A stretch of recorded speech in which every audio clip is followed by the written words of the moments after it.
Matthew here from MiniWarGaming.com, and this is another Learning Infinity Batrep. We work so you can play. Learning Infinity Batrep. Still calling it Learning Infinity Battle Reports just because, maybe for a couple more. We're in 2014 now. We're going to be using one of the new ITS 2014 scenarios. So I'm excited about that. So we are making some changes. We've got some new terrain to show off. You can see some of it right here from Systema Gaming as well as Plastcraft. That was a tongue twister there for a second. And of course all of it put together, assembled, and painted by Adam from Greenleaf Terrain. And my opponent is, as I just said, Adam from Greenleaf Terrain, greenleafterrain.com. Gotta go check that out. He actually does terrain commissions as well as painting commissions, correct? Yeah. And he's done a lot of stuff for us, been really happy with his work, so I'll embarrass him right here on this video and say thank you for all your awesome work that you've done for us. You're welcome. So definitely check him out. We highly recommend him. And we are going to be playing a 300-point game. We've already gone over the armies in the pregame show. If you're interested in getting the details of what supposedly we brought for our 300-point list, I say that because in Infinity there's a lot of hidden stuff, which is fun. I think that's actually fun. It makes you think differently because you're not sure, is there airborne deployment? Yeah. Is there TO camouflage and hidden deployment? I know. It's a totally different game. Yeah, and I love it. It makes you think very differently than a lot of other games. So I highly recommend you check out infinitythegame.com, and hopefully your local retailer has tournaments and stuff, and if they don't, get it started. So let's take a look quickly at the armies as well as the new terrain in the scenario we'll be playing. So starting off here is my 300 points of Shock Army of Acontecimento. Full details in the pregame show at the link below. Got a 5-man link team of regulars. It's actually only one sniper, not two. The other one's going to proxy for a regular. Got a Tramadoc, Guarda de Assalto with his Oxbot, a Camo Marker, and Mr. Drago. And on this side, we've got Adam's Nomads. I forgot to actually introduce that at the beginning that he's playing Nomads. And sorry, what was the name of the sectorial? Corregidor. Corregidor! It sounds like something from Power Rangers or Transformers. The Corregidor, unite! Anyways, and we've got a mercenary guy, Senor Massacre, that's right. And a little girl hacker, can't remember her name. Valerie Gomez. A couple camo markers. And then some Tiscalon remotes. And we've got a Fearbach and a Spitfire with those. Full details, we talk more about this in the pregame show at the link below. And this is the table we will be playing on. Now, you may notice if you've been watching our battle reports that there is some new terrain on here. So I want to show it off a little bit, but we'll be showing it off more in future videos just because not all of it is here. We've got two new sets. We got some pieces from Systema Gaming that you can see here at systemagaming.com. And then we got some pieces over here and sprinkled throughout from Plastcraft. We got these buildings and all that. So let me just show these off really quickly. Systema Gaming sent us basically a full table's worth of terrain, so thank you very much for that. And that includes these cool walkways and stairs. I find that Infinity shines when you have multi-levels. So if you're going to get terrain, make sure it's multi-level stuff, kind of like what Systema Gaming does. But what really attracted me to Systema Gaming was their really nice looking acrylic stuff, like this radar looking thing. We're not going to use it as an objective in this one, but it would make a perfect objective for scenarios where you have to like activate an antenna or turn on some sort of communication device or whatever it happens to be. And then we got these really neat multi-layer buildings. Now the cool thing about them, like a lot of other manufacturers too, but they come apart. So you can actually, if you really wanted to, put guys inside of it, going through the doors and all that. These all come apart too, and these actually fit together on top of each other. So they are modular that way. And then there's some crates and little boxes and all that, because with Infinity, you need lots and lots of cover. Gotta stress that. All the other stuff that you see on here is Bandua War Games combined with some micro-art studios as well. The building's mainly Bandua, and all the doodads are mostly micro-art studios. And then over here we have some new stuff from Plastcraft Games, and this is a lighter foam material that you can put together and then paint. And so they sent us some like garbage or crates or whatever these are, and then some buildings as well as some walkways, which I've always wanted more of because I want to build more of a table that has tons of walkways in the upper levels. Just makes for a much more dynamic game. So you can check them out. We should have a link below for both of these manufacturers, as well as the other ones that are displayed here. And all of these, of course, were assembled and painted by Adam from greenleafterrain.com. So check him out, especially if you want to get any painting or terrain commissions done, because he is your man. So, 300 points. We're going to be playing Lifeblood. This is the very first new ITS 2014 scenario. The way the scenario works is after you have deployed, there are 6 supply boxes that are randomly scattered from the middle of the board. We're going to use these instead, these consoles by Systema Gaming, because they look so cool and wanted to showcase them. And really, for the function of the game, they will work. Because the way that the game works is that you get points for opening the boxes, or in this case accessing the consoles, and destroying them once you've opened them. So it's just a short skill, willpower -3 roll to open them, and then you can destroy them. They have a basic stat line, they're really easy to kill. And at the end of the game, if you've opened equal to or more than your opponent, you get some points, and if you've destroyed more than your opponent, you get some points as well. And of course there's the secret objectives, which are done slightly different than the ITS 2013. You have a bit more control over which ones you get, and they've eliminated the one that's assassination. Probably because it's already a big deal if you assassinate the lieutenant. So why make it an extra victory point on top of that? So I can see why they would decide to do that. So we are going to start rolling for everything. We've got to roll for our secret objectives, and then we'll roll for sides as well as who's going to go first. So lieutenant willpower roll off. 12 against 3, so I win. So I get to choose who chooses sides in deployment, or who chooses to go first. I will choose who goes first. So you get to choose which side you get and who deploys first. So you choose to deploy on that side. And you deploy first. And I deploy first. Obviously that would be the correct way to do it, right? Alright, so I will deploy. And we are deployed. And we've already set the objectives, which was kind of weird the way that they all kind of went out, but I'll show that in a second. So I'm deployed right here with the Drago right there, with my 5-man link team up here, the Doctor Prone right there, and the Guarda de Asalto right there, and the camo marker in the middle. And on Adam's side, he's got his Fearbach remote peering down right through there. He can't see Drago yet, but Drago can just sidestep and be able to see him there. So we'll see if that firefight works out for who better, or whom, or not who, I don't know, it doesn't matter. And we got the other one right there, and then Senor Massacre, I love that name.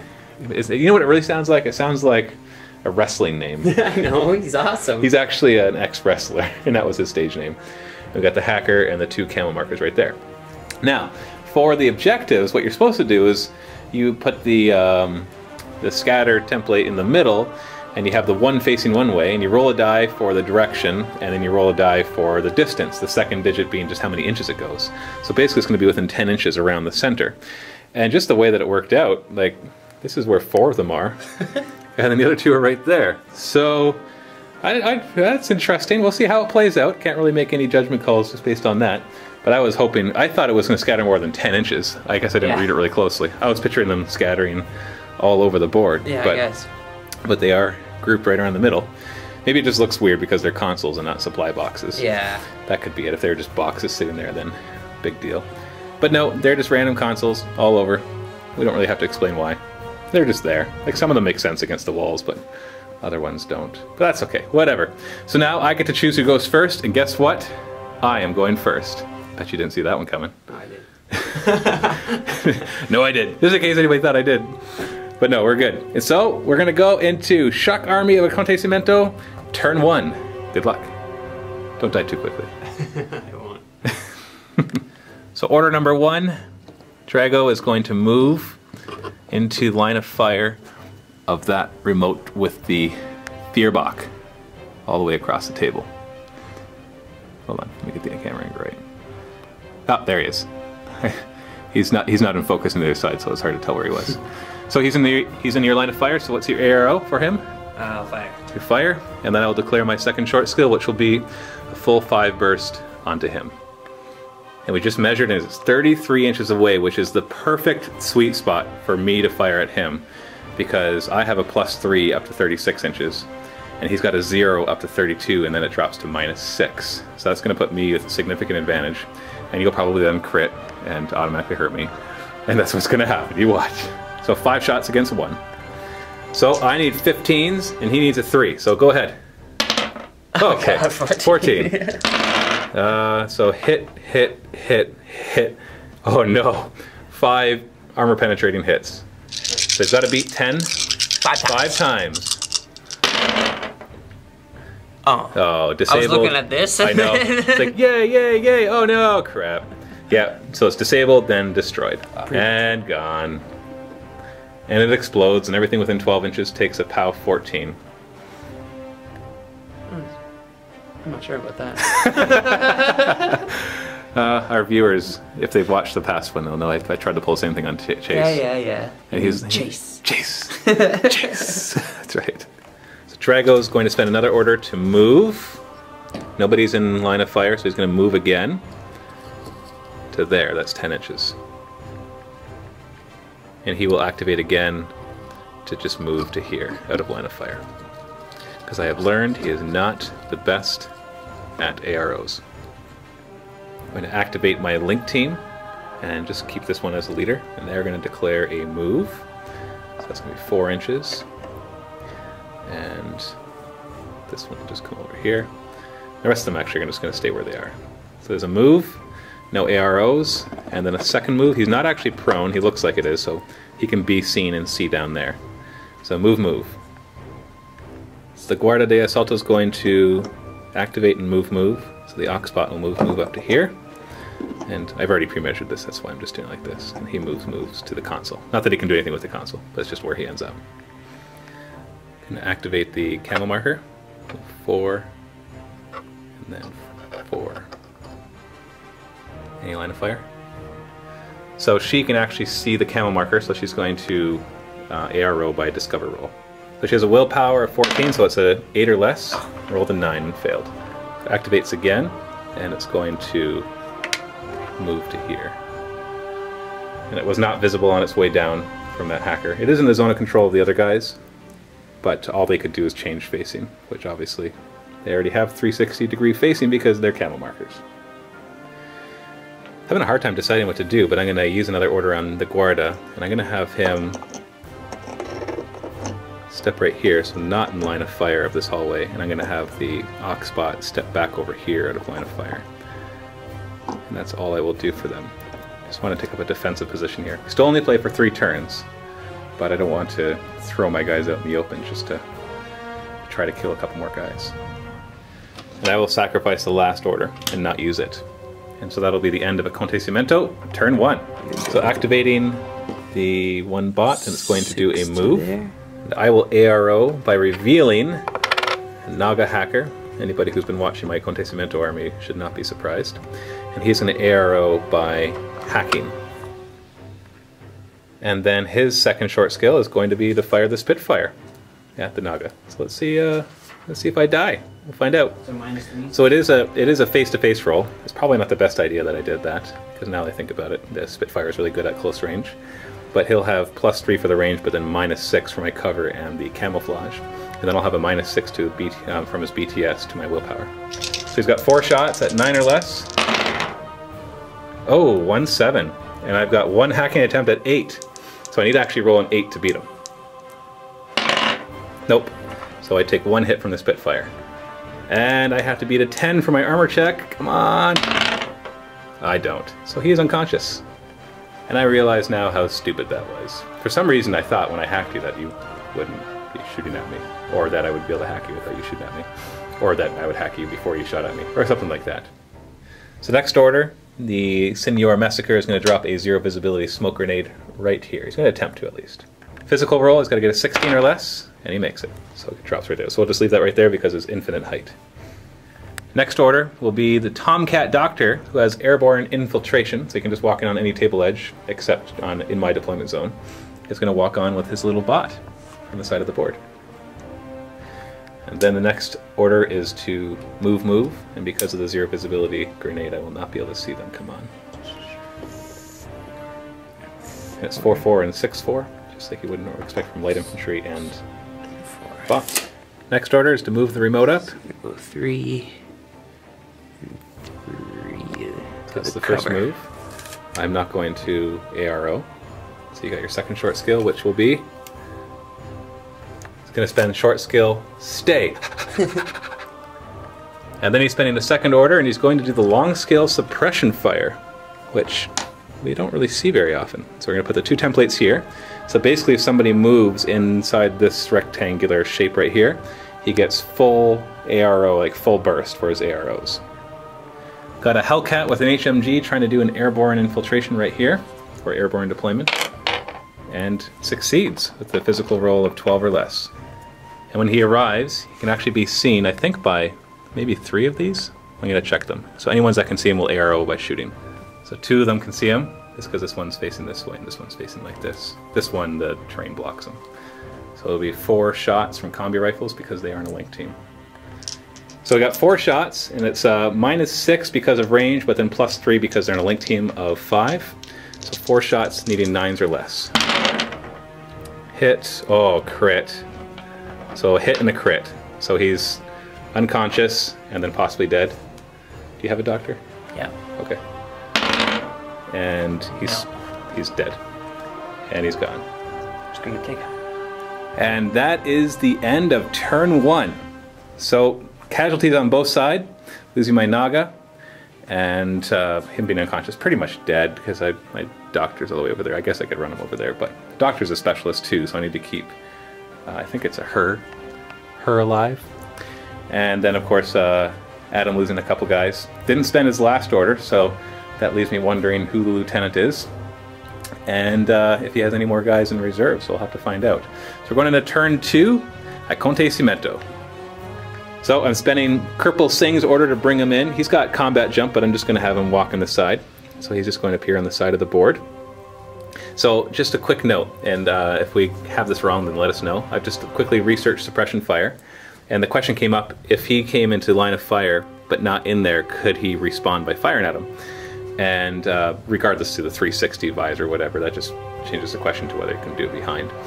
And I think the answer is yes, but then the suppression fire disappears, because it says that in the active or reactive turns, if he spends any skill other than suppression fire, then the suppression fire is cancelled.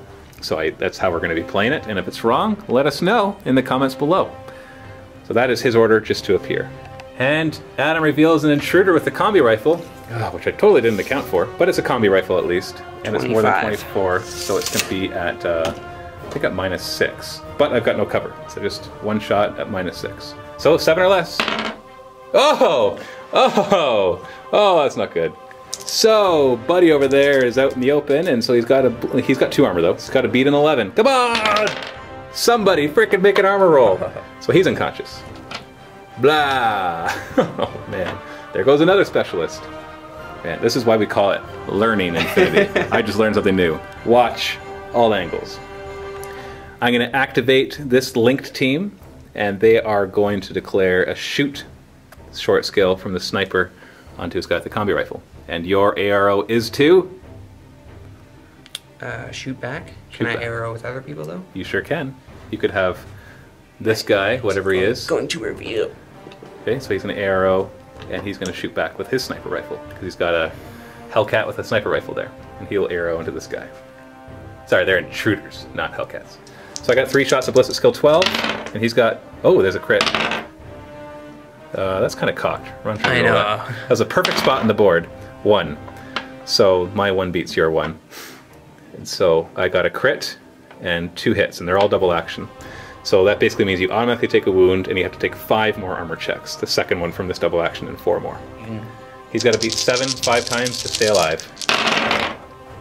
9, no, 9, 9, almost. He's unconscious. Everything but 1. No, does he have more than 1 wound? No, he's dead. He was already unconscious from the crit, and now he's dead. That's horrible. Now normal roll from this sniper to this sniper. So 1 shot up, ballistic skill 13. Oh, you got me! Oh, and it's double action. So I got to beat 12 twice. And I beat it once, so he's only unconscious, but that does break the link unless I heal him this turn. But it's still broken until I heal him. Blah. All over the place. Yeah, it's all over the place. Everything's slippery. Drago is going to activate, and he's going to move to here, into line of fire of that sniper. And your arrow is... Cry? What all can I do? You can fire or you can dodge. I can go prone, right? That would be dodging. So you're going to dodge? Yeah. Okay. So he's going to dodge. And then I will do my short skill, which will be to fire 5 shots into that sniper. So my physical, or my ballistic skill is down to 12. And he's got 1 physical roll of 12. So do your physical roll first. 3. So I got to... I gotta beat 3s. Hit. Destroy. Oh. Crit. Hit. Hit. Hit. Oh! That was all hits. Oh. So unconscious automatically, and then 4 armor rolls. So gotta beat 10 4 times. Dead. Made it. Really dead. Really dead. Yeah. Alright, go ahead. Take him off. Oh. No, you gotta do the Wilhelm scream. You know how to do that one? You know the one that's like in every movie? I guess so. You haven't heard the Wilhelm scream before?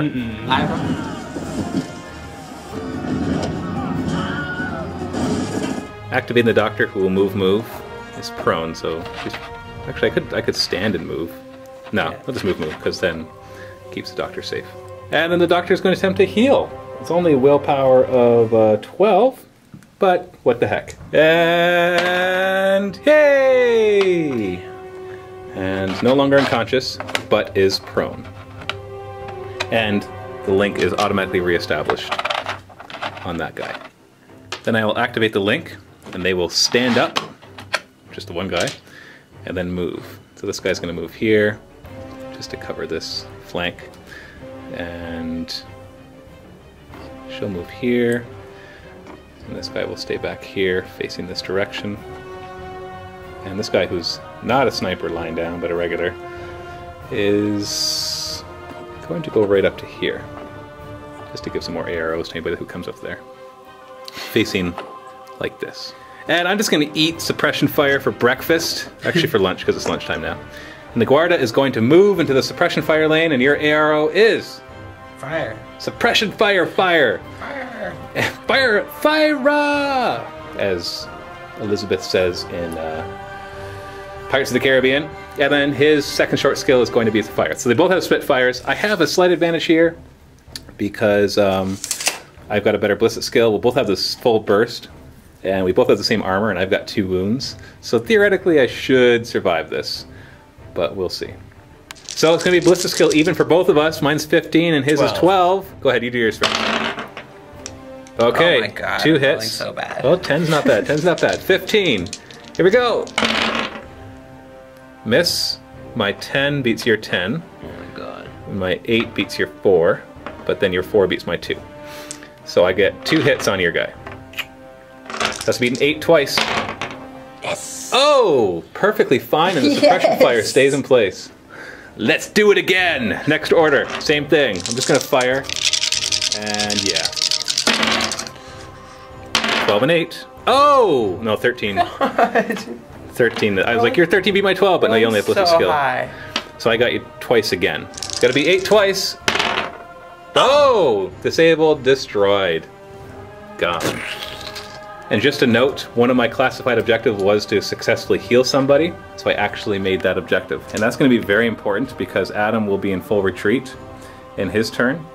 And so I'm just going to throw away my 2 orders. And so you are in full retreat in your turn, which means the game will end at the end of your turn. So the only way but there was no way for me to get an actual objective. So this is the problem.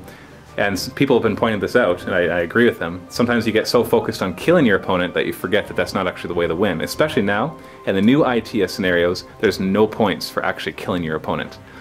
And so really you only want to kill when it serves to bring you closer to your objectives, or, you know, defensively to make sure that they can't kill your guys going for the objectives.